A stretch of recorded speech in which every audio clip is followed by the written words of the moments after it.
Former President Donald Trump says he is not guilty on charges that he tried to interfere in the 2020 election results. Trump entered that plea inside a federal courtroom in Washington, D.C. Today, the former president referred to this most recent indictment as political persecution.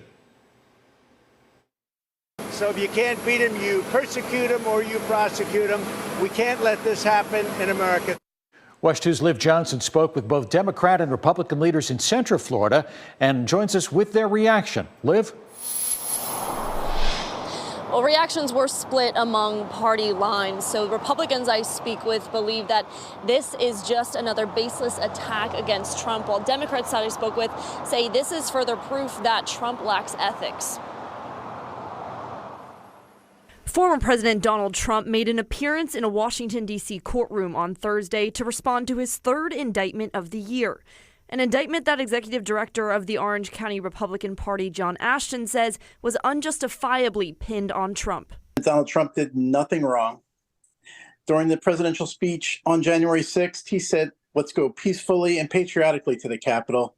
He told the crowds to go home and be peaceful. Trump is facing 4 charges, including conspiracy to defraud the United States, conspiracy to obstruct an official proceeding, obstruction, and conspiracy against the right to vote and to have one's vote counted.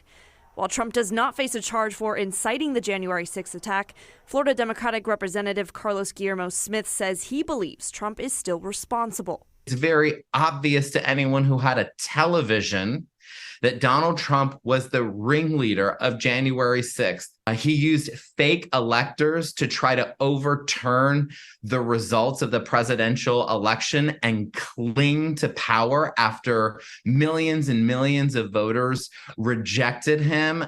While Trump currently faces dozens of criminal charges in several cases, a national poll by the New York Times and Siena College shows voters are split in a hypothetical election between Joe Biden and Donald Trump.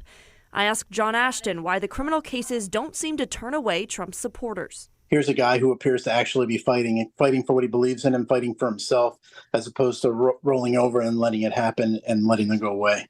Smith says he hopes these charges turn into convictions.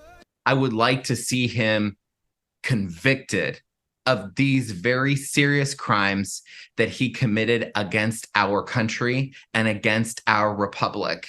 And I think that he should go away for a very long time. And Trump has denied all charges in all 3 indictments. Live in Orlando, I'm Liv Johnson, WESH 2 News.